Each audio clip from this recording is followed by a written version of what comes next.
Buen día. Ahora veremos la suma de fuerzas. En principio, y obedeciendo a las 3 leyes de Newton, un objeto que está quieto permanecerá quieto a menos que una fuerza interactúe con él. Es decir, que si aplicamos una fuerza, generará un movimiento.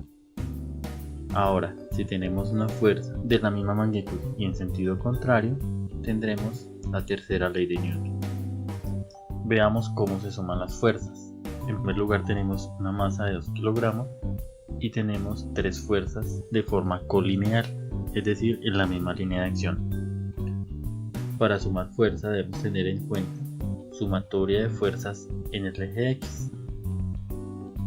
Las fuerzas que van a la derecha serán positivas y las fuerzas que van a la izquierda serán negativas. Realizando la operación matemática adecuada, como resultante una fuerza de 8 Newton a la derecha. Para encontrar la aceleración usamos la segunda ley, fuerza dividido masa. Si la fuerza es de 8 Newton y la masa es de 2 kilogramos, tenemos entonces que la aceleración es igual a 8 dividido 2, 4 metros por segundo cuadrado. Ahora tenemos un ejemplo muy general. Tenemos una masa y unas fuerzas que actúan sobre esa masa. Como resultado tenemos sumatoria de fuerzas en X, en el eje X sería igual a positivo, D positivo, y las fuerzas B, C y E serían negativas. Escrito en la segunda ley de Newton, sumatoria de fuerzas dividido la masa. Ahora veamos un ejemplo en 2 dimensiones. Tenemos una masa y diferentes fuerzas actuando sobre esa masa.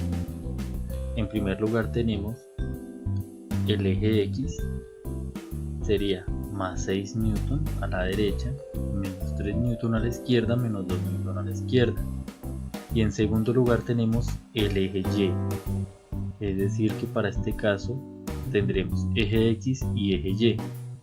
Para el eje Y serían hacia arriba positivo 4 Newton, 5 Newton positivo hacia arriba y hacia abajo 12 Newton negativo.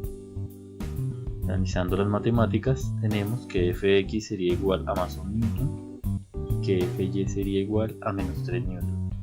Por lo tanto, esta caja tendría dos fuerzas resultantes, en el eje X más 1 y en el eje Y hacia abajo menos 3.